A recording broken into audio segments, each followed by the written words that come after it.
Everything Went Black. Heath Rave returns. A while back, I had Heath on to discuss Lotus Thrones, an awesome band. Turns out that Heath and I know each other, which was kind of cool. He comes back to discuss Fragile Body, a brand new project that he has in the works. There's a single and a video out right now, and we talk about all that stuff.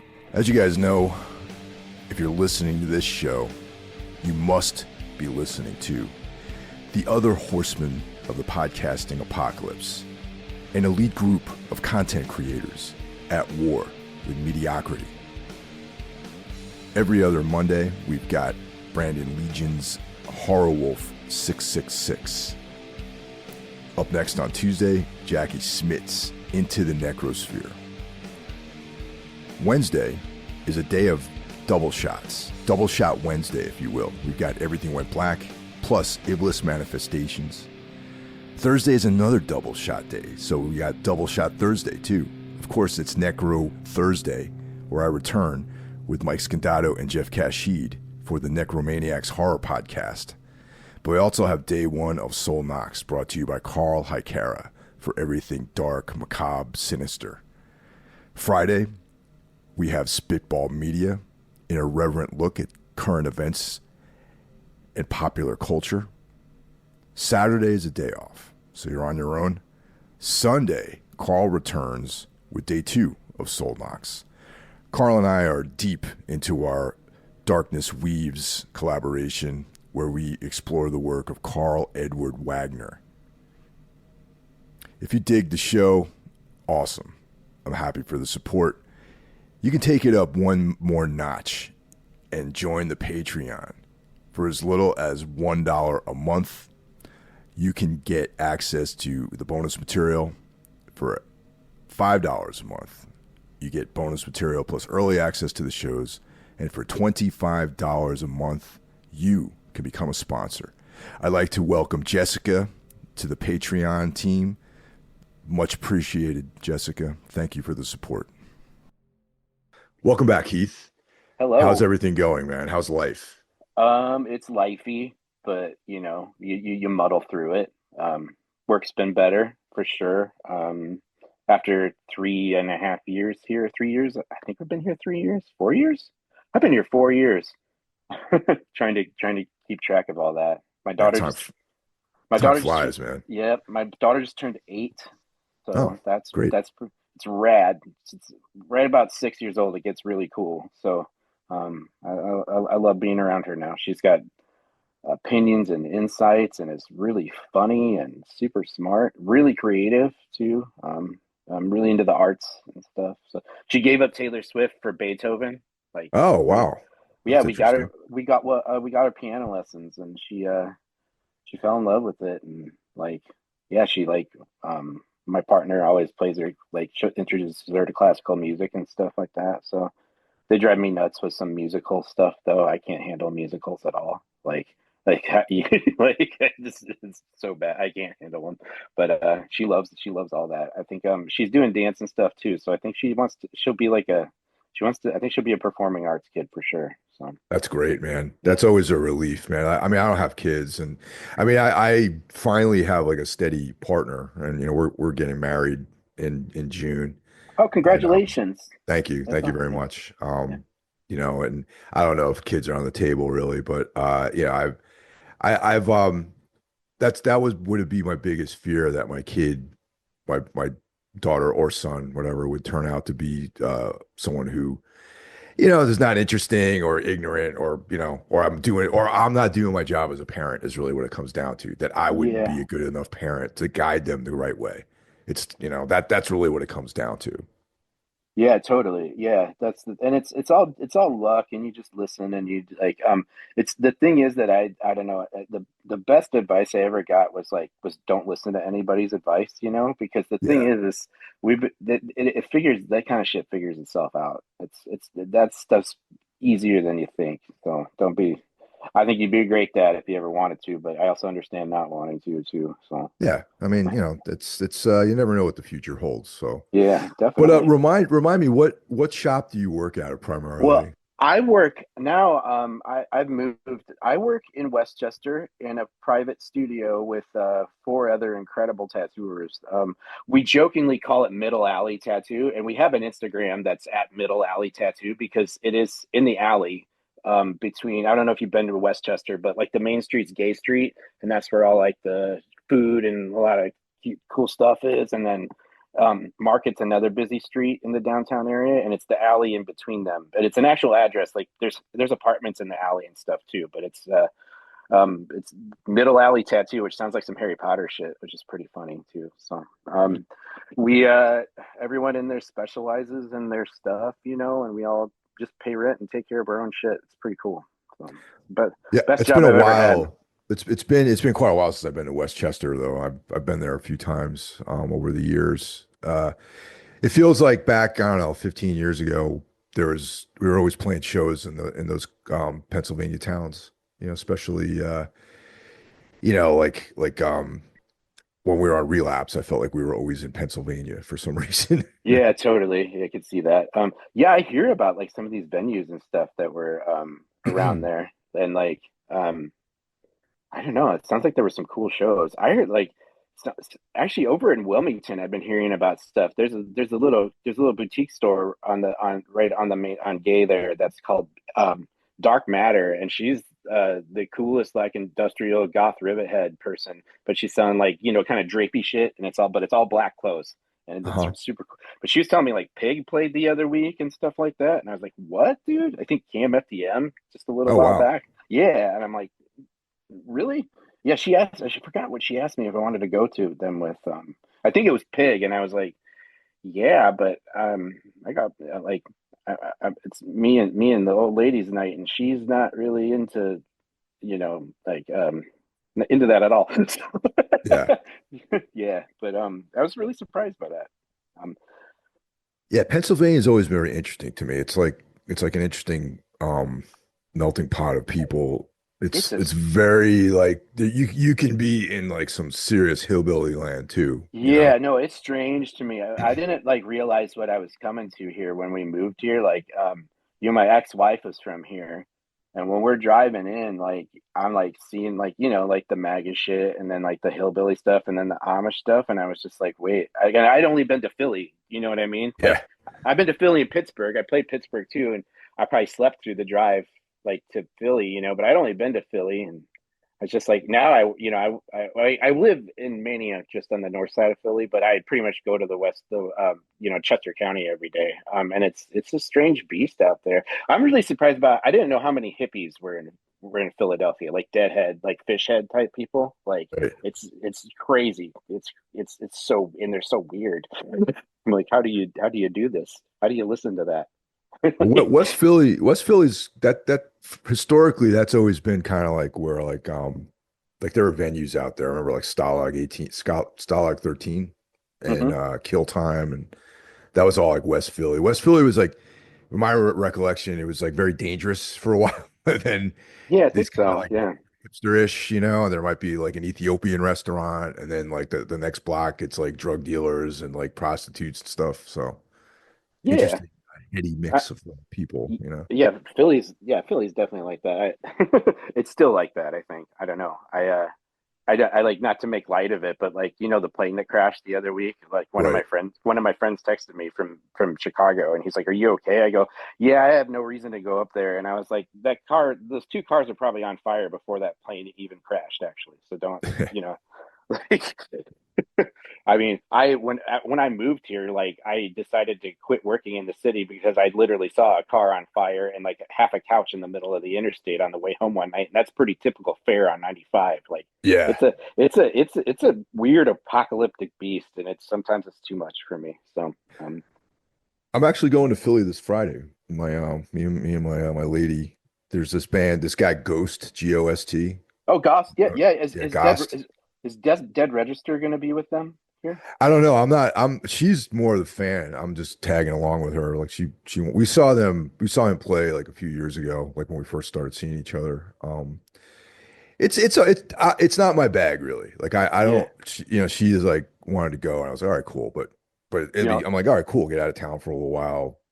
Philly's only like, barely an hour from here, a little more than an hour from where I'm at. I'm surprised you don't like the synthwavy stuff, like the I soundtrack. do. I just don't particularly care for that artist though. It's Oh, just, I gotcha. it's I like gotcha. I like a lot of stuff like that, but it's I think seeing it live really turned me off to it. I think I don't want to talk shit Oh, about the guy, I but gotcha. like, Fair yeah, enough. but it's like seems like a cool guy, but like it's just not my bag really. I get you. Well, I mean, you're it was one of those deals where that night, at least, it was one of those deals where there's like a laptop and the dude just hit play and like worked the crowd. oh, Yeah. oh. And I was like, oh, this is cool. Yeah, I get what you're saying. We'll I don't see. think I Maybe could. Friday will be a different thing. I don't know. I'm hopeful. Yeah, I hope so for you too. Um, like because I've seen like live video of Carpenter Brute and shit, and that shit's sick. Like it's Yeah. super. Yeah. They have like a band with them though. Really, it seems like. Yeah. See that I'm down with that. You know what I mean? And I know that this guy does perform that way sometimes. So hopefully this is more of an effort that I could appreciate. I mean, I'm open-minded about all this stuff. It just, and she loves the records. So I'm like, all right, check it out. Yeah, actually, you know what? I got my iPad in my hand. I want to find out if Dead Register's playing that show too. That's Um, another band. yeah, they're on Seeing Red that put out the Heretic Souvenir, that last record. Okay. Yeah, they're really cool. They're like I don't know how to put it. Like, do you ever listen to Spotlights? Yeah. It's So like it's this. in that vein, sort of. Yeah, but it's a little more drama to it. Like, Okay. yeah, it's gorgeous. It's gorgeous stuff. His voice is beautiful. He plays one of those like God, I forget what they're called. It's like a short neck bass or a long neck guitar, but like a bass, something like something bass. Oh, like a bass God, six or a baritone guitar or something like yeah, it's that. not a baritone guitar. I think it might be a bass six, something like that. Yeah, Yeah, those are sick. yeah, it's I kind very of cool. dig those types of instruments. Like I like bass sixes and seven strings because the geometries are like a little bit different. And if you're gonna play like an A, if you're playing in A standard, Yeah, you definitely should have a bass six if you want to stick with six strings or a seven string, just because the intonate it's easier to stay in tune yeah, and with definitely. as far as intonation goes, I think, rather than taking a six string and then just like trying to stay in tune at down in A. Yeah, I can't imagine getting that low. It's just crazy. Did a I I'm reworking some couple B sides, I guess you could call them, and some covers that were on just on my Bandcamp on those EPs I put out. They're not on Uh-huh. streaming, so I'm like remixing and remastering those. Is it the Lotus Throne stuff Yeah, the Lotus Thrones yeah. stuff. Yeah, Okay. and I mixed and mastered that new Fragile Body song I sent you too. But Hmm. I'm remixing and remastering some of those because I've learned so much about recording the new record that like um and I wanted them to have, just to put them out there to have them on streaming. But I did a Portishead cover and I tuned it down to um what's after D standard, I guess, drop C or C. something like that. Well, Yeah, there's either drop C, but if you just drop down the E string, yeah. or C standard, which is like standard tuning, but with everything down, with the Yeah, that's first right. string being C. So I Yeah. did I did it to drop C because on Cowboys from Portishead Uh-huh. the mix parts, the record scratches, Hmm.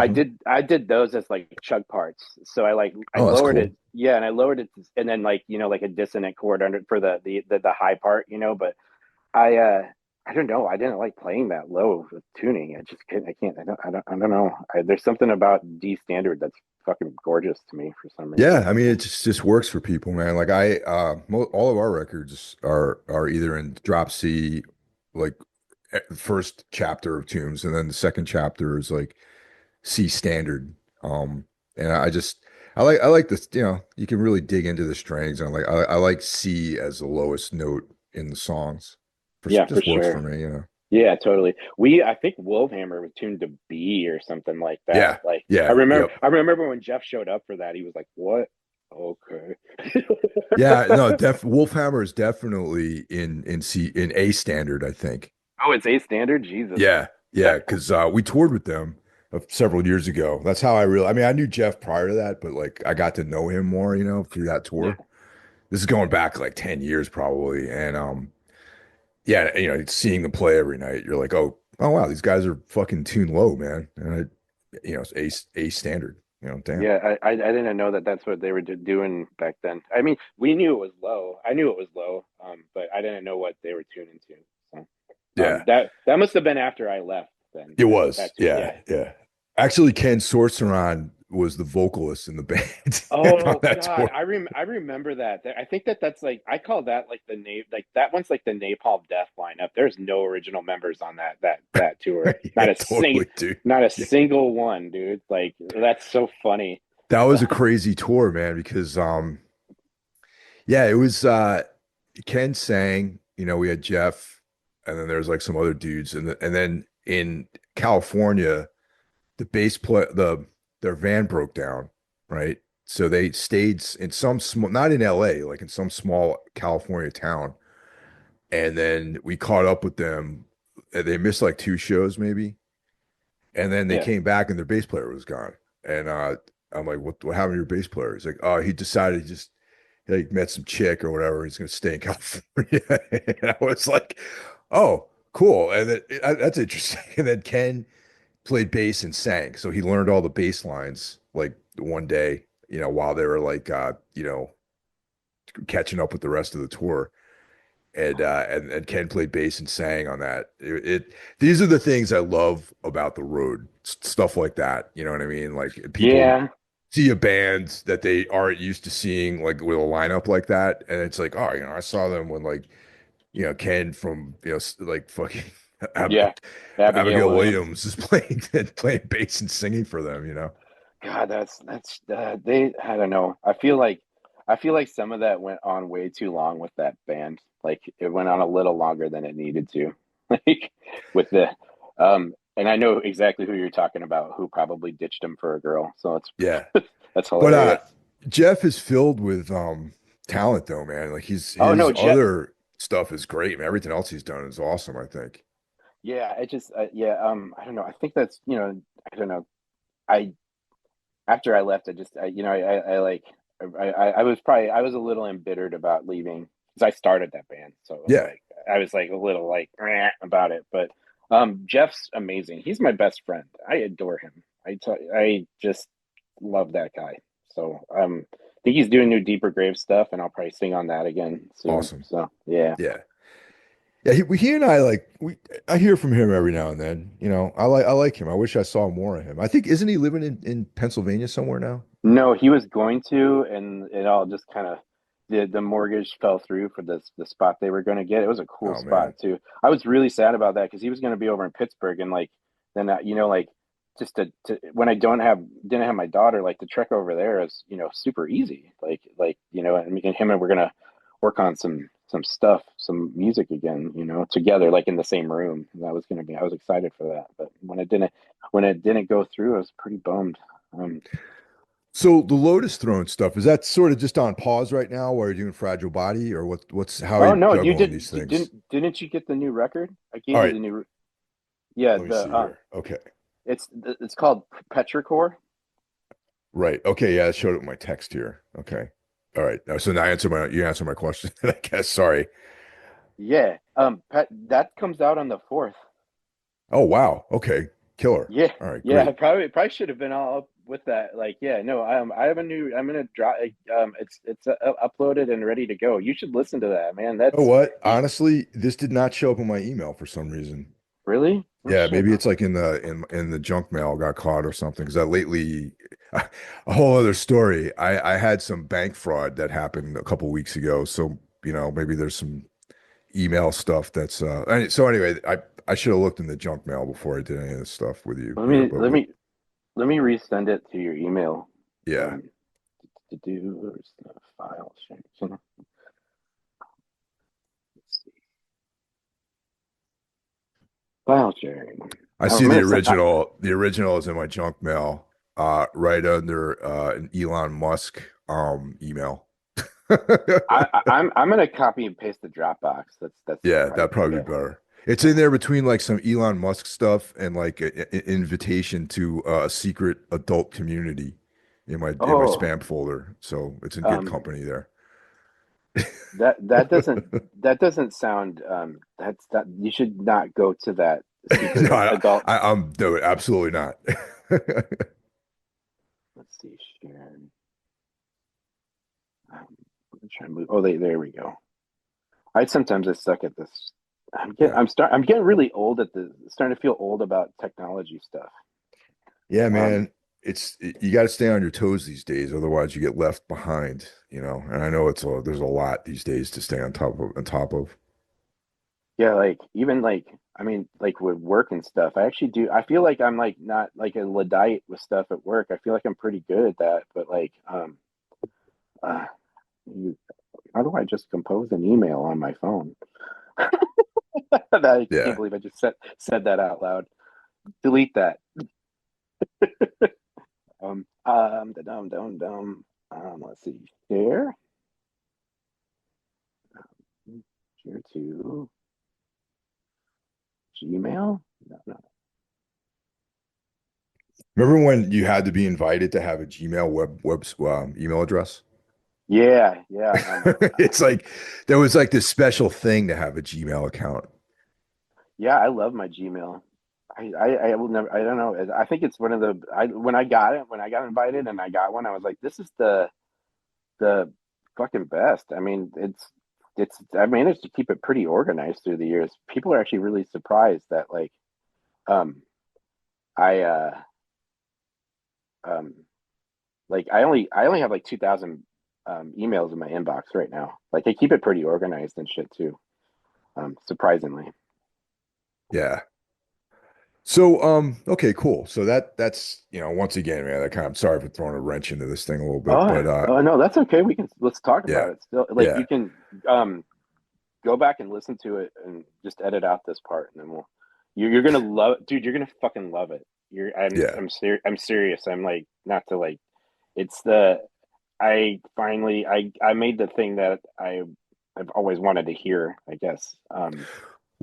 Well, that's awesome because I can relate to that, man. Like you make these things over the years and it's people respond to it and sometimes favorably, sometimes not favorably. And it's nice to have that feeling that this is an actual true manifestation of the thing that you're trying to do, you know? Yeah, you know, to my detriment and for some like, some things I got it would have been done a while back, like the songwriting was done. Although I ended up like even like adding something in on the end here like just a couple weeks ago after and then I pulled it from distro and then I put it back up after I did it because I like had like a really good idea for a lyric change and did it. But which is nice thing about like learning this stuff, but like I like have obsessed with mixing and mastering this record for the last probably, I don't know, year, and it's like it overtook some things. I'm glad it's fucking done. Like I like listen to it and I enjoy it and I love it. But I basically taught myself, how to due to economy's sake. I like, I couldn't afford even any of my friends really, so I was like I guess like why not just and the thing is there's no label anymore or any of that stuff, and also what the fuck does it matter? I was like I'm gonna make this thing sound how I want to, and if it thinks it sounds good, then I'm gonna put it out that way. Like if I had the money, I would have had Sanford or Will from do it, but it just wasn't in the cards. So divorce will kick your ass for sure, for monetarily. Single dad life and all that. So. Damn. So you work in what platform do you use for mixing? Is it Pro Tools or I just use Logic. everything in Logic? Yep, everything in Logic. I pull in some Easy Mix stuff. I like that. I like that their programs. They make it really easy. Easy actually. Their mastering programs are fucking cool. They tend to be pretty plug and play with things. And then I have some like Sound Toys plugins, other stuff like that. So like, but like, Yeah, yeah, I use Easy Mix has that the drummer program, right? And that isn't that the company that makes that? Oh, Easy Drummer, yeah, but Easy Drummer. I use Superior Drummer. They also make Yeah. Yeah. Are you using Easy Drummer or Superior Drummer? Well, for me personally, the Easy Drummer is adequate because I'm just making demos that are not I being gotcha. released or anything. The Yeah. Superior Drummer, I remember Eric Rutan turned me on to that like a while back when we were working with him in the studio, and he uses that for his demos. I actually that's what I'm triggering. My kit is through my drum kit that I play, my electronic kit. I'm triggering Easy Drummer with it actually, and I just play through my computer, through Easy Drummer, I'm sorry, Superior Drummer. I'm using Superior Drummer with I'm triggering my kit with like trigger using that to trigger it as my kit. So Yeah, I'm just that's awesome, man. For me, that'd be useless because I can't play drums at all. So it's like, if I had like even if I had like an electronic kit or something, I'm not doing anything useful at all on the drums. I cannot believe the sounds that are on Superior Drummer that are available to you. Like my kit is from uh the kit that I play, and then there's some extra some symbols from I probably got way too many let's see. I'm gonna do something really funny here. Oh no, wait, I can't do it because I'm on the phone with you. Fields of Rock, Superior Drummer.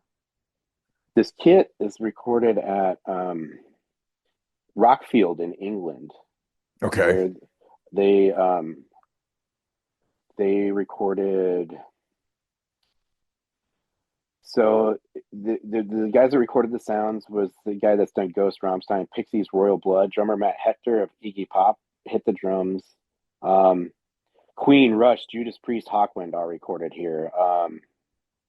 I think even Killing Joke recorded there and stuff. That's why I picked it. Cool. But yeah, Yeah, yeah. that's what I mean. These days, man, it's like the world is an oyster if you're wanting to record stuff these days. And I think just the best time to get into doing everything yourself, and had you had any previous recording experience like with tape or boards or anything like Oh that? yeah. No, we recorded the first Wolfhammer demo on tape. Actually, Right. we did that with Rob Schmidt from Battlefields. Actually, Oh um, yeah, I know. Yeah, I know Rob. we did it for. That's how you and I met. He Yeah. introduced us. Mhm. Um, and yeah, that was fun to do. Yeah, he even did it when he mixed that because he mixed it in Pro Tools, but like when he mixed down, he even did it with the startup of the tape on there, so it's all it's pretty fucking cool. I don't know. I learned with working with like Sanford's probably one of my closest friends in the world, and he like he helped that he'll answer any question I have, and I always tried to pay attention to. And muddling through it on my own as much as so I don't annoy friends that do it for real. But all of the observation I got to have was spending time with him doing the Wolfhammer stuff, and then even I went to for that last Lotus Thrones. I went to Chicago and we tracked some stuff in addition to what I did at home and did mixing and stuff like that. So I learned a lot from I wouldn't be anywhere I am without him for sure. I wouldn't Yeah, have any. Sanford's a solid guy. I've known him for a while. He mixed All Empires Fall, the Oh, EP we cool, did several years ago, and yeah, cool. I always admired his like just his other work too that he's done. He is yeah. His I feel like he's sort of this wizard in the back of this certain slot sound of American sludge that the like really the not bluesy stuff like the sludge, not like the stonery stuff, like the nasty stuff. Like he's got Yeah, this he put this alchemy to it, especially like with the Rewake stuff, and then right. yeah, like I think the first thing that grabbed me from him was the Unearthly Trance material he did. yeah, Yeah, that stuff. Oof. Oh, that's yeah. it's suffocating. It's fucking cool. I Pelican, of course. Like, Yep. I was stoked to have. I want him to do like those new Bloodlet songs that came out a couple years ago. He did those. He was almost in Oh, blood. He's from Florida. He was almost in Bloodlet for like a minute. Like he like almost ended up in the band back in the day. But yeah, those two new Bloodlet songs that came out like 4 or 5 years ago. Yeah, he did those, and they sound great. oh wow. Yeah, those songs are good, man. Definitely. Bloodlet was a great band. That was God, like yeah. such a unique time. Like I'm not a fan of hardcore. I really like I like certain bands, I like certain things, but the scene is just not my type of thing really, you know. Yeah, And but that mid 90s time though, when bands like Bloodlet were making records, like some of the, the early Integrity stuff was cool, like Dead Guy and, Kiss It yeah, Goodbye and like all that stuff. Like that that era I thought was very, very interesting and creative. And then it all got like decimated by like the Youth Crew revival, yeah, which is yeah. like useless. That's like the most useless thing to do is like go back to like a style that like so regressive, man, and like I just never understood why things took a turn that way. Yeah, I don't either. Uh, I mean, some of it's fun, I guess, but yeah, like I'm still like if I'm gonna put like if I'm gonna listen to them, I'm gonna put on Break Down the Walls maybe, but I doubt I'm gonna put that on any day of the week anymore. Like I don't Yeah, know. man. I mean, I gotta be honest, man, that stuff went right by me, even when I was a kid. Like I just never got into Youth of Today. I never got into Gorilla Biscuits. It just never was my thing. Everyone makes me feel like a jerk for not being into that style of music, but I just not into it. I was like, I don't know. It's really it's I don't know. It's like kind of like being around jocks, really. You know what I mean? It's jock yeah. music. The entry point for me was for into hardcore was the Cro-Mags first, the Age of Quarrel, and Yeah, Cause for Alarm by Agnostic Front because they sound like metal albums. totally. Like the Yeah, intro on We Gotta Know to me sounds like Black Sabbath, at the time when I was a kid. And as a kid, I was way into like Sabbath and Priest and all that kind of stuff. And then yeah. Black Flag because they sounded heavy and evil, and not the kind of positive aspects of hardcore never really grabbed me. Yeah, that's the thing is like when I think of like I don't know like American like when I think of hardcore punk like not hardcore but hardcore punk it's like Black Flag, Dead Kennedys like Yeah. and like that is the I don't know why I feel like Neurosis is more the direct result of Americanized hardcore punk than Yes. actually hardcore is. You know what I You're mean? Like 100% agree with you, man. yeah, 100%. yeah, Yeah. I mean, then I do like, Tragedy and His Hero's Gone and some of the Scandinavian stuff is cool. I love the Japanese stuff, like Death yeah. Side's cool. Yeah, like Gauze and like Yeah. or, fucking Gizm. Like I Yeah, love Gizm's Gizm. great. Yep. Yeah, Yep. And then of course, whenever I think of those bands, I think of Poison Idea, because Feel the Darkness to me sounds exactly like those. And that's my favorite Poison Idea record, but that's like, to me, a disciple of like those Japanese bands. definitely, definitely. And there's a metal bent to that record too. Oh yeah. That's why Pantera covered it on the greatest soundtrack of all time. Yeah, that's right, man. The, Yep, the the Crow. Crow soundtrack. Yep. Yeah, yeah. Oh, maybe second greatest because the Judgment Night soundtrack might be those two compete for the greatest soundtrack of all time. That's a fun one, man. The Yeah, helmet, and yeah, House of yeah. House Pain. of Pain. Yeah, and Definitely. the Slayer and Ice-T doing the Exploited cover. Yeah. Oh yeah. So Yeah. hard. Yeah. Yeah. That's what I mean. Like there's like the periphery, the sort of fringes of hardcore I like, like where it's like it makes sense to me to like those bands, and it's like, okay, cool. There's like this darkness to it, this element of like, you know, Oh, desperation or whatever, this and, darker element. and Danger. Yeah, Yeah, I don't care if these fucking kids with like wearing tight t-shirts and, fucking creepers and stuff. Like that shit was never my thing. I'm talking about yeah, that era in the yeah, 90s of like, yeah. or like I do. hardcore bands that suddenly are into like Joy Division. They sound like Minor Threat, but they have like a Joy Division t-shirt on or something. Yeah. Not my thing. Sorry if I offended anyone out there, Oh but no! you Get know off what you're Mike. getting here at least. Get off Mike's lawn, everyone. Yeah, exactly. Get off my lawn, man.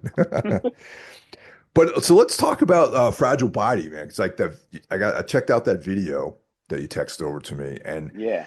there's a bit of a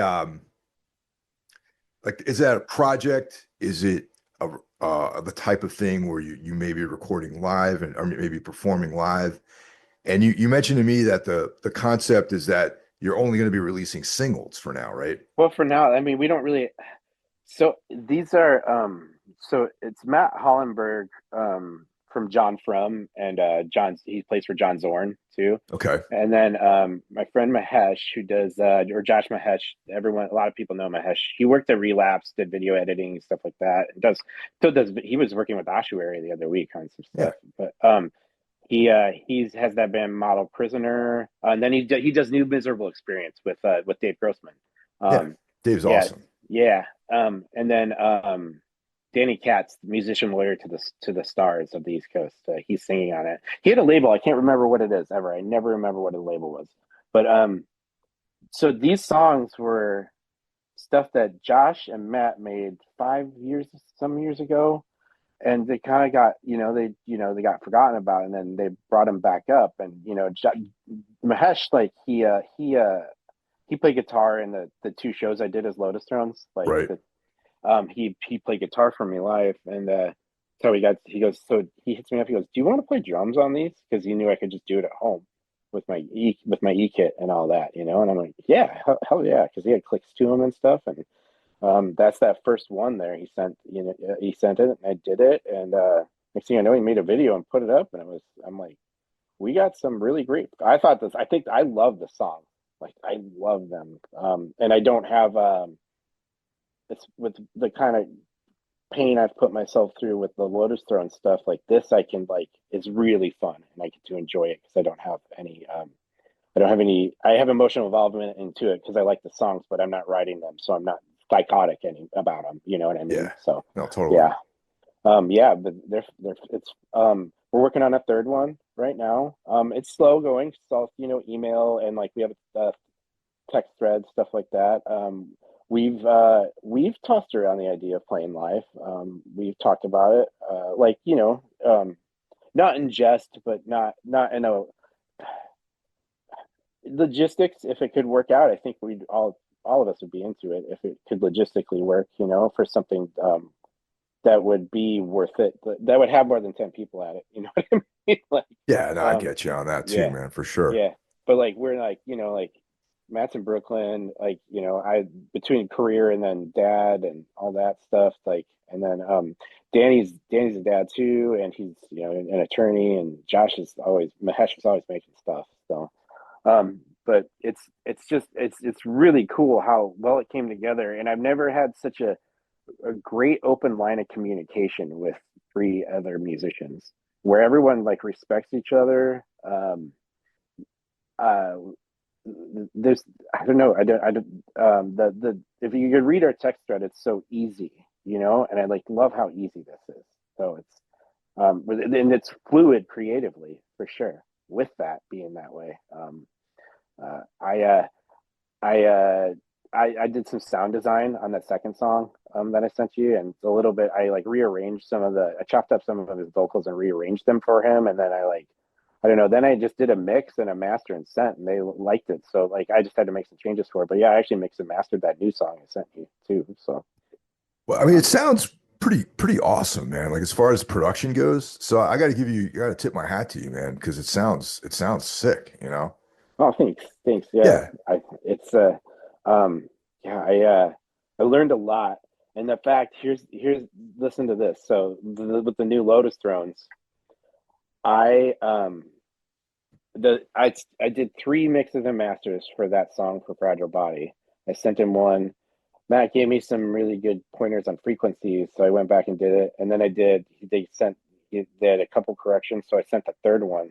And during that third time, I really like clicked in with something. And this was just a few weeks ago, and I literally went back and remixed and remastered the entire Lotus Thrones record one last time after what I learned from that one. Dude. Yeah, No, I understand, dude. I get it. I get the obsessiveness with that, but yeah, you got to do what you got to do, man, for sure. yeah, like you can't like for some reason you just like as soon as you're like, oh my God, I could like this like one thing that I could do to all of these songs that I'm putting out on my own, like, and I'm like putting all this effort into that my peers are gonna hear. Like, there's so much fucking pressure with it, like, because I'm not like I'm not an engineer, nobody, and to pretend I am is a joke. So it's like I'm just like so like self conscious about putting that new Lotus Thrones record out, like that with what my peers are going to hear and if they're going to like it, like all that. But I love it. I think the songs are fucking cool. Um, um, I'm looking forward to listening to it, man, because like I said, it disappeared in my junk mail folder. So now I can. actually, I think that happened to Liam, and I think that happened to Bonazelli too. Like, since I don't know. It's fuck, Google Gmail is awesome. Google Drive sucks. I don't know. Yeah, like I said, it was right between an Elon Musk false account email and like an invite to a secret adult community. Where's the secret adult community? It's a What is secret, man. is it at the what is it? Was it Inn of the Dove? You know what I'm talking about? The Inn of the Dove. Oh, it's End the of the Philip Inn of the Dove, I think it is. It's like this like little hotel out there. There's like billboards for it on 95 where you can go in like themed rooms with your lover and shit. Oh, Like, really? Dude, yeah, what is it? I must have missed that all my treks up and down 95. I think it's in Jersey though. End of the Dove. Okay, I'll have to look into Yeah. that. Maybe you skip Gosling. You guys can go to that. Well, it's on the way, man, to Philly. So, you know, Did you finish the record? it's done. Yeah, it's the master. There was a couple minor things in the master, and the artwork's done. Selden Hunt did the artwork, and he's doing the design part of it now, where you can put things on the templates. And there's like a little booklet with the lyrics and all that stuff. And then Yeah. yeah, but it's you go through the things of like you listen to it. I mean, this sucks, man. I fucking hate these songs. I'm like, and then like you don't listen to it for a while, and then you want to throw it away, and because we're not on a label, like I mean we're this is being released on Vendetta Records. Well, shit, I fucking said this shit now, but like which is a sick record label, but we're not on like you know Relapse or Season of Mist anymore. So it's like you can take as much time as you want, which for me is like a curse, Yeah. and yeah, and it's it's like you can go back and forth with this stuff, and then you never get anything done, So it's like just had to make it sound. I'm happy with it, honestly. The last time we went through 2 rounds of mastering, and we changed the order slightly, and then now on Friday we got the final, what we're going to call the final master, just the MP3s to check, and I'm happy with it, and listening back to it because I also went through all the songs to make sure the lyrics are correct, and the text, and I was like, Yeah. yeah, it just actually feel pretty good about it. It's like not as bad as I thought it was. You know what I mean? And maybe Yeah. like, yeah, my mom will like it, maybe my fiance might like it, maybe a couple other people. So that's kind of where I stand with it. Yeah. Yeah. I'm hoping a few people like. I get what you're at there. That like Yeah. you. Um. It, I. it's it's been such like a weight that I've been carrying, man. Cause like it's some of the songs I started writing like back in 2020, and it's been just this fucking albatross that I've had around my neck for 5 years almost, and it's like I'm just happy it's all over with now. Yeah. Same. Same. I started writing this one right after. Well, I think I wrote one pre-divorce, like pre. The song on there's a song called Nadezhda on there. And uh that one started back when I was still married. And then Right. as soon as we split, I got my own place. I started, writing, and I wrote them and wrote them and wrote them, and it was pretty cool, but I didn't have lyrics for like a year. Yeah. And then I got inspired by this is we can talk about it now. So I got inspired by the Americans, that show, The Americans. Yeah. Okay. Um, because I like to write lyrics with like I'm really into alliteration and little quips, almost like jokes, you know. Yeah. And uh um I was I was finally finishing watching The Americans, like the last season, the last 2 seasons, like after I you know we I got into my new place, and somebody said something about keeping someone at arm's length on there, and then they were talking about nuclear arms race, and then I was like, I wrote keep you at the length of a nuclear arms race, and then I was off to the races after that. Yeah, So sometimes this, that's all it takes, man. It's just yeah, a couple of lines. Yeah. yeah. So Petrichor, the new Lotus Thrones record, is it's inspired by the idea of like two KGB agents during the Cold War in the 80s hiding in America. You know, like what would come of that. Because Uh-huh. the Americans is actually based around they didn't find these KGB agents till the 2010s, but these KGB agents had stayed here because loved capitalism. Like they had businesses. They were still doing some spycraft, I think, but they were mostly they didn't want to go back to Russia. They wanted to like stay with American life. They'd fallen in love with it, but it's hard to dramatize it in 2010. So they put it in the 1980s during the Cold War when Yeah. tensions were really high. So like that's a great show, and I love the characters in it. But yeah, it's based around the idea of the two main characters in it, like not it's not like a hard concept, but just like their characteristics and stuff like that. There's a song on there. There's a song about interrogation on there, and like how she's so unhinged, and she just can't control herself. You know, like, she'll kill people like if they won't tell her what she needs, and like he's sort of the moral compass in the show. It's pretty crazy. But I call it Yellow Fingers because she is like always constantly smoking cigarettes. And I thought Oh about wow. like yeah, and then like there's a song about surveillance. There's recruiting, and then I have another song. Another song is about making fun of. It's an environmental song, but it's making fun of Ronald Reagan's Star Wars program. I don't know if you remember that from when I we were do. kids. Of Yeah, course. Yeah. the fucking laser array on the moon. Now here's Yeah. the thing: is they were just making that stuff to sort of pander to him, like the plans and stuff. They knew it was like wasn't gonna work, but they were like, you know, had to make old Ronnie happy, so they made up some bullshit. But at the same time, the Russians are trying to steal that stuff from us too, because of spy. Like they're like, oh, they're going to build a laser array on the moon. You couldn't do that back then. I don't know if you can do that now. Like it doesn't really work. You don't shoot people with lasers.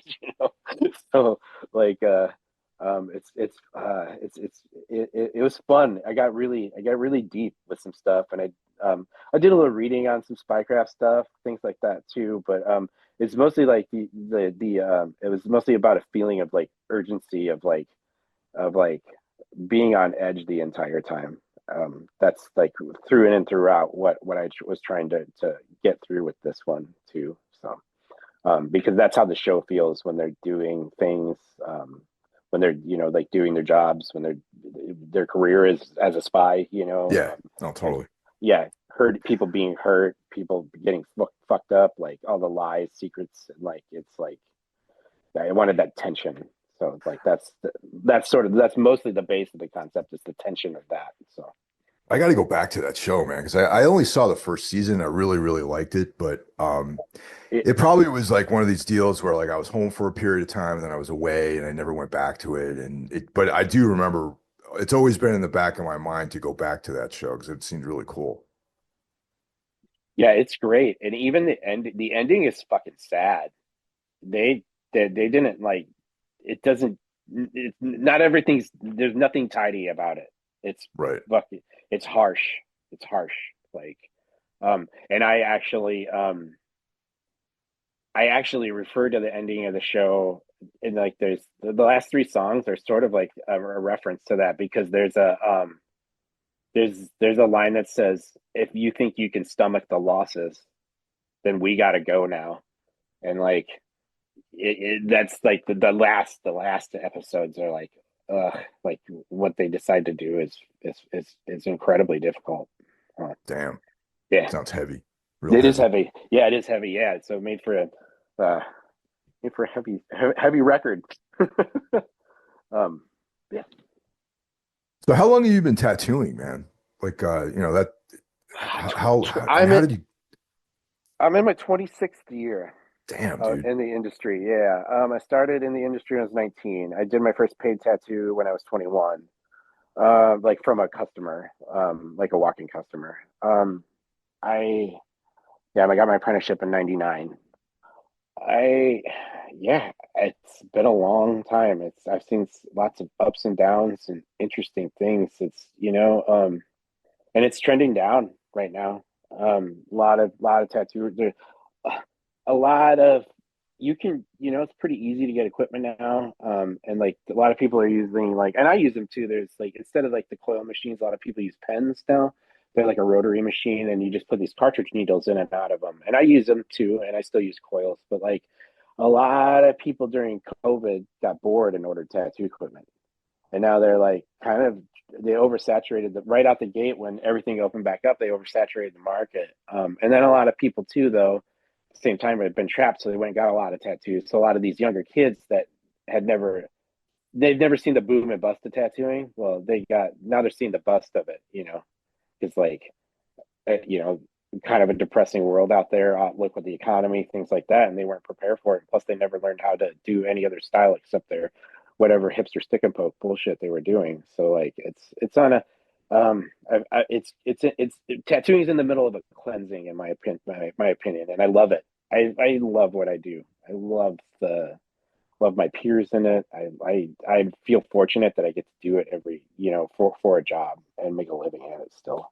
Um, Yeah, I noticed that a lot of people started. It's like if I felt like every month I found out that someone I know, oh, someone, did you hear so and so started tattooing? I'm like, really? Okay. Oh yeah, I'm gonna become a tattoo artist. Like that was like a thing for a while, you know? And I'm like, yeah, good luck, you know?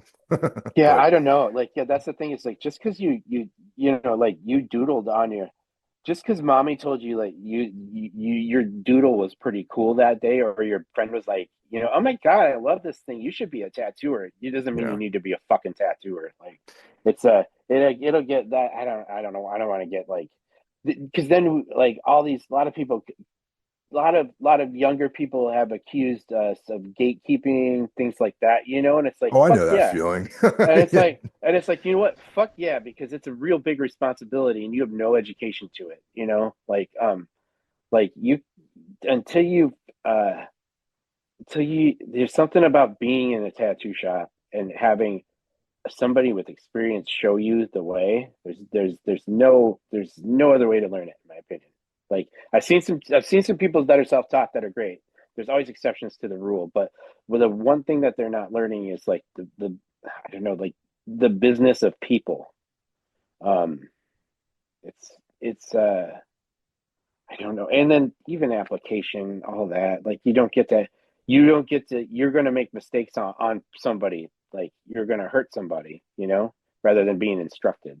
I just Dude, if that shit's for real, dude. Like I it's would for never ever want to have that responsibility unless I knew that I was prepared to do something like that, you know? yeah.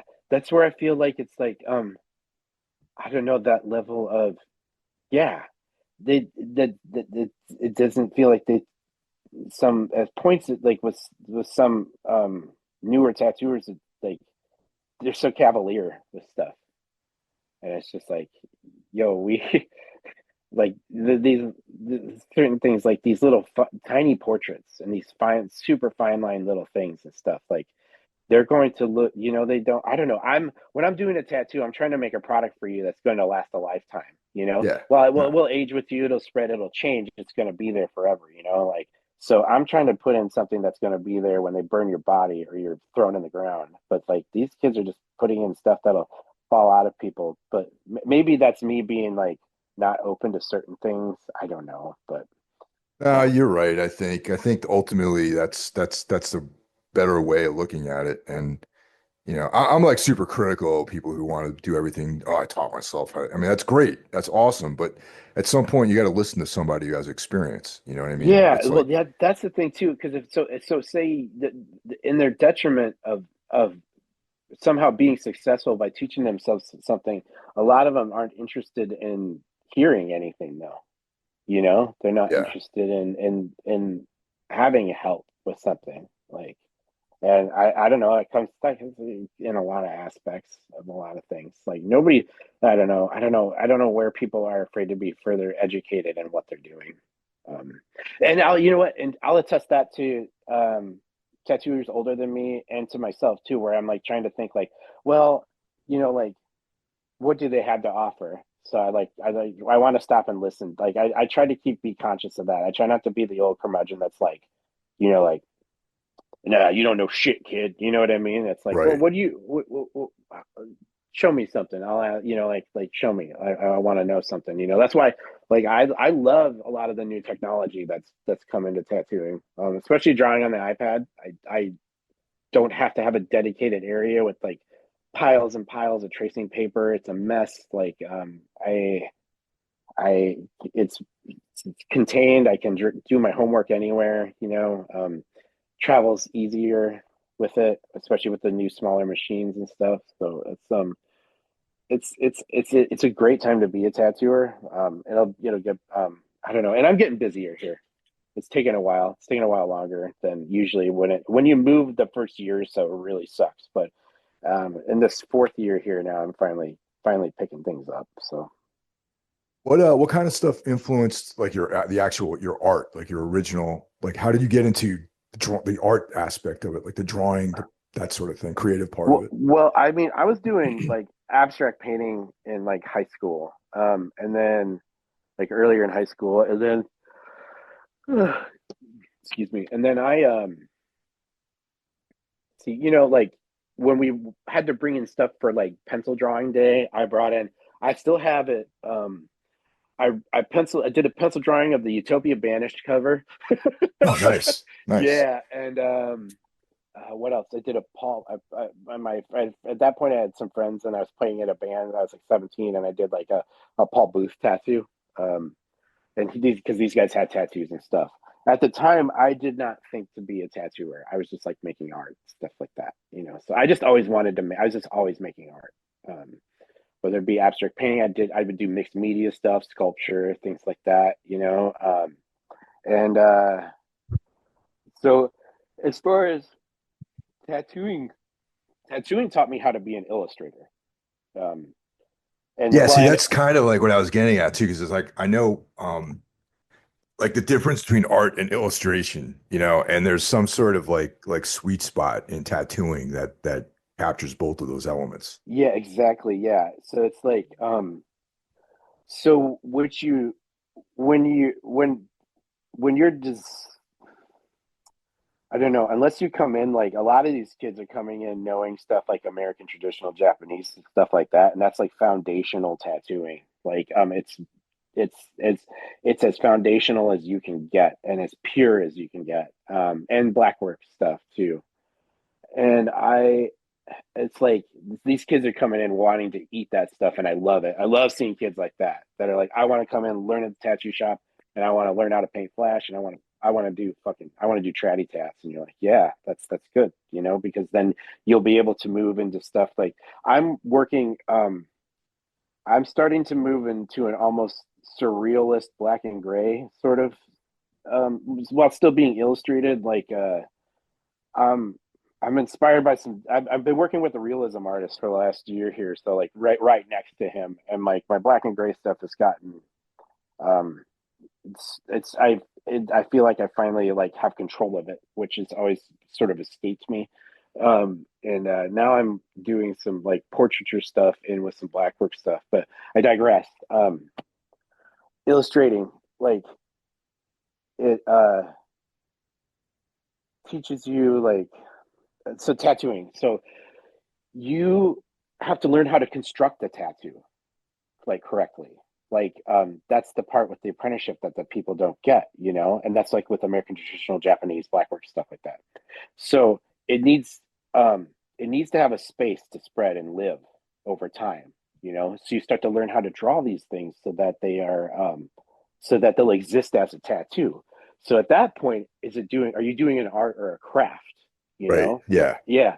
And at that point, you're crafting a product, and it needs to have these certain aspects to it in order to exist correctly and live for its lifetime of the person.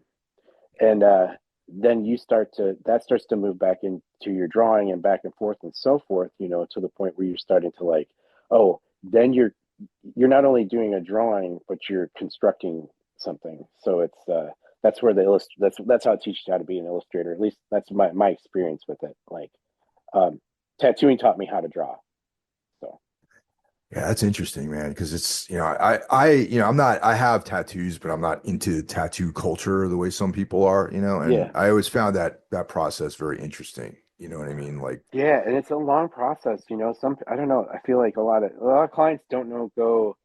A lot of clients don't have any idea what goes into outside of work, like the stress, like the stresses, what is it that when you're the imposter syndrome, yeah, the just the amount of work you spend like before you ever even get to tattooing them, and then they're like, people will be like, why are you so expensive, and you're just like, man, fuck you, dude. no, totally, man. Yeah. Like, Yeah, most of the pieces I have were like concept pieces. Like I don't have any like anchors or like fucking, like nautical stars or anything yeah, like that, totally, fighting totally. Irishmen or anything, it's all like I've always known the artist, and I've always been like, this is what I want to do, and maybe provide like some symbols or something like that, and then they would, and that's how I understand it. Like I get why it's expensive, why you pay for that because of the time and effort and the man hours that go into it. Yeah, and it's not even it's not the tattoo part. I feel like that's the easy part of it. It's the Yeah. it's the planning. It's the planning stages of it that I think is the really, really difficult aspect of it. And it's the most time consuming aspect of it. Like I and it's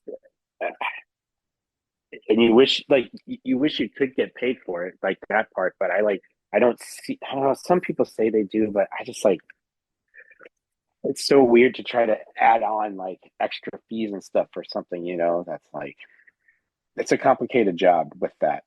Yeah, There's, I feel like that's almost like whereas it's like a diminishing return maybe where some people might be like alienated by having to pay for that, and oh, completely, yeah. And then yeah, so, definitely.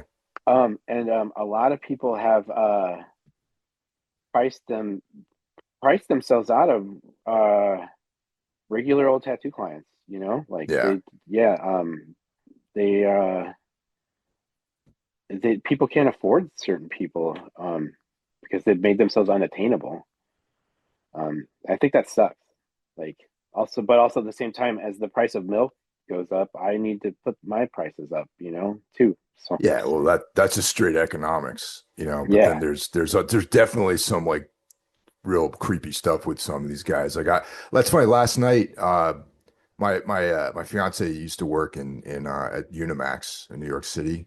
Oh, no shit, huh? Really? Yeah, yeah. Cool. So Cool. she's more into like that world, and I mean I'm completely not into that world, but she knows all these different artists and people and everything. And there was some guy like we went out to see Cemetery Cinema. There was like this thing out in Coney Island that was we go to every month, and Dr. Jekyll and Mr. Hyde was playing, so it was cool. So we met up with some friends, and they were talking about some dude who you had to, and this is I don't he's an older guy, like he's been around for years, and I don't remember his name, but you had to fill out an application and pay a fee, and then he decided whether or not he wanted to do the tattoo, and then the fee is non-refundable, like the deposit that you would pay. Yeah. Have you Yeah. heard of anything like that? That's Oh fucking yeah, insane, man. all the fucking time, dude. Like it's it's it's insufferable. Why? Yeah, Why are you like I've worked with some people like that where they think it's a privilege for you to come to be in their presence and give them your money. Like, I think you should be a little more grateful about the fact that anybody wants to give you money. Like, yeah. you're a luxury item. Like, it's the best job in the world for that reason. Like, I don't know. I have a lot of freedom, to a point. It tends to it's also a prison because it's like you have to like you're constantly like trying to stay fresh, stay learning, and like and get these drawings done for these tattoos, so you can be prepared. And like, Right. I feel like I'm constantly just like trying to chase being prepared for every project, every client. Um, yeah, So in general, uh, like you're saying that the studio is private. So how would someone want to, like, if someone, say a listener here is in the area, they're in New Jersey or Pennsylvania or New York or whatever, and they Maryland, Delaware, somewhere in those, Ohio, that area, Yeah, yeah. and they want to they're looking for to make an appointment with you. Like, what is there a website, or Yeah, no, how does this all work? it's firstandlastname.com. It's heathrave.com. You can Google me, and that's like the first thing that comes up. And I Okay. actually and like I do some Google ad work too. And like so if somebody searches in my area, they're like, you're like top rated custom tattooer or something like that. Oh, okay. That's what you're searching for when you're looking for me. Like people, I have a phone, like I have my Google listing set to my phone, and I get a calls now and then for like people be like, how much for a tongue piercing? And I'm like, I don't do that. Well, It's- because Google doesn't differentiate between tattooing and piercing. It's just oh tattooing and man, piercing. really? Yeah, Wow. so it is aggravating. There's barely any there's like a lot. We've become pretty separate industries at this point. So it's like it needs to be separated on there because I hate that phone call. But um I I don't know. The ads have been good for that though, for like getting in new clients and stuff. But yeah, it's just my website, heathrave.com, or my Instagram's at heathrave. I don't really, I think Instagram's a dead location now though. It ran our industry for years, and I'm finally starting to see it not do that. I don't have to Huh. rely on it. Yeah, it was there was a couple years there where when they started doing the algorithm stuff instead of having it be in order, they changed it Yeah. so that, yeah, that it's mixed up. um th- that fucked up a lot of things for a lot of tattooers, and it makes me angry, like that an app didn't know its responsibility to its consumers, and that it was actually hurting a business.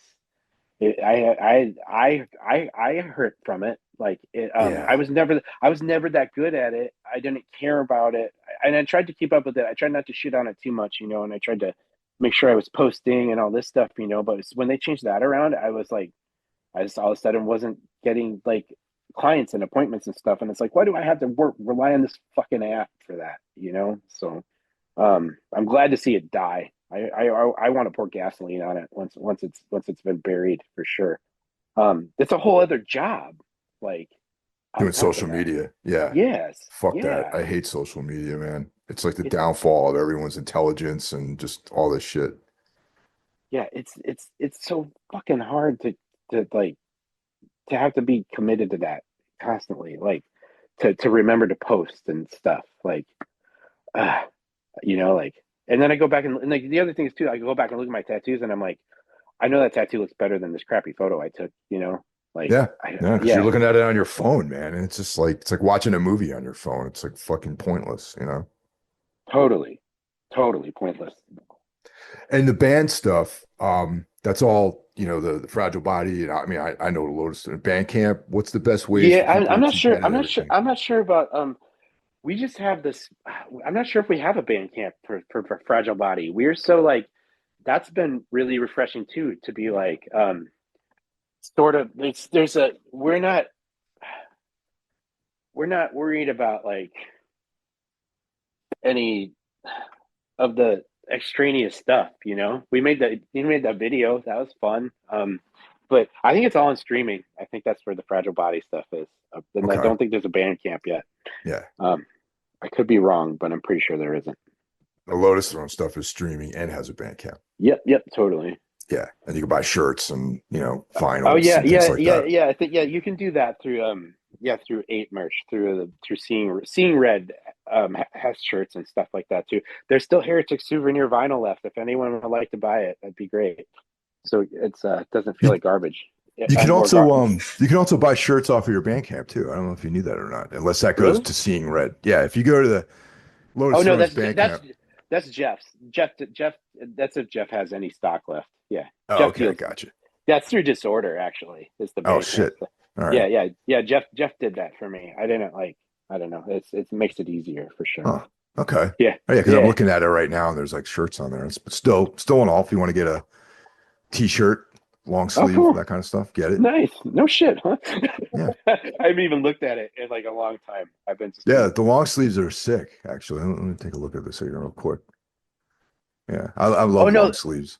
Oh Oh, wait, that's that's not. Oh, it says yeah, the Lotus Thrones Heretic souvenir. yep. That's through 8 merch. Yeah. They do, Yeah, yeah, that's all. yeah, they do DTG, so it's really easy. So I don't have to like deal with any of that shit. Like, I don't have to have stock. I don't have to go mail stuff. Yeah. I actually have a merch store for my uh in my on my website for my tattoo website, and they just do direct to garment too. They print it and ship it for you. So I make like a buck, but it's I just think it's cool and easy, you know. So Yeah, man. yeah. The technology these days, all these different various ways. It's actually cool, I think, to be able to do things like this. Yeah, I think the quality, especially in the last like 3 years, has gotten superb actually. And there's no color limitations to it either. Now there'll never be or there might be someday, but they're not quite yet the quality of a truly hand screen printed shirt, you know. And Right. there's something about you can tell the difference. You can tell like this was made with a printer and this was made with human hands, and you tend to love the human hand stuff more. But like, it's I think it still looking great. Yeah, I think that for online stuff, that's great. And then maybe, the hand printed stuff, like the screened stuff is maybe for special things, you know what I yeah, mean? and Like, or if you go on tour, you can have this, yeah. hand printed sort of thing. Are you going on tour again? Are you ever going to do that again? Are you guys going Eventually. out Yeah. I mean, eventually? Yeah, we got a couple things coming up in the spring. We're playing this festival in Atlanta, and then Pro Fanatica too. Yeah. we're playing with Pro Fanatica in Jersey, and probably not going to do anything until the album comes out in the fall. Because I'm getting married and buying a house and all that stuff this summer. And Buying a house. yeah, man. Wow, Yep. adult life. Moving back to New York State. Oh, cool. Yeah, just Jersey's cool, but I got to look after my mom up there, and it's just I am at heart a New Yorker, even though I'm not going to be living in the city anymore, but I'm going to be living in the state in the Hudson Valley, and that's good enough for me, really. And Oh, cool. but yeah, the record's going to be out in the fall. We don't have, like I said, we just finalized everything, and then there'll be some kind of like touring around that this fall, and then Cool. there's also talk of doing some stuff in Europe, like Oh, no shit. basically a year from now. So Cool. That's we'll cool. see. We'll see how things, play out. Rad. Yeah.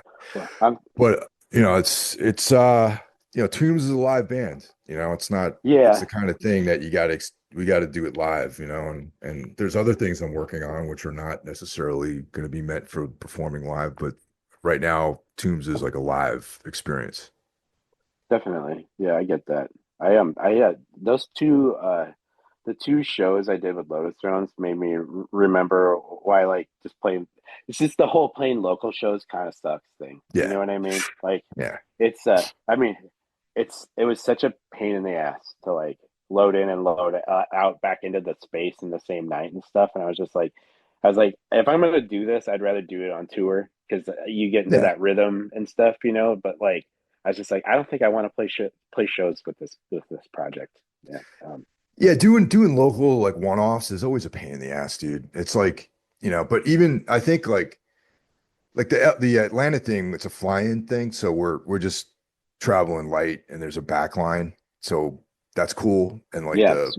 Pro Fanatica thing is like, it's right here, Well, and that I mean, that's different. Like that's a show like anybody be excited about. You know what I mean? yeah. Like that's an event for that. I'm gonna try to come to that actually. Oh, Yeah, yeah. try to come And out. then but yeah, I like to have at least 4 shows. And that way you don't go back, you're Yes. not driving home, it's like you're not like going home and I don't know, it just unloading, fuck that shit, man. I'd rather just put it in the van and come back a few days later and take it out of the van. And that's it. Yep.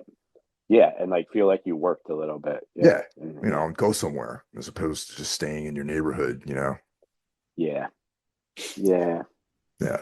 Well, Heath, thanks a lot, man. It was You're great talking welcome. to you, Of course, and of course. I'm excited to listen to all this stuff, man, that you sent me. And let's definitely stay in touch with everything. Yeah. New Fragile Body song on the 18th, I believe. Is that this next Friday? Um, That's see, today's the 16th, oh no, so so no, wait, no, the eight. what is it? Be the 20. I think this. Yeah, I think he has it set for the Tuesday. That's weird. Yeah, whatever. Whatever. I All think right, so there's this a new week.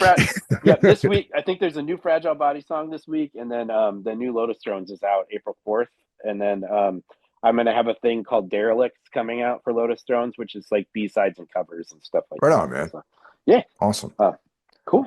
All right, my Good to friend. Have a good have to a good talk day. to you. Yeah, you too. You got it. Take care now. Yeah, bye.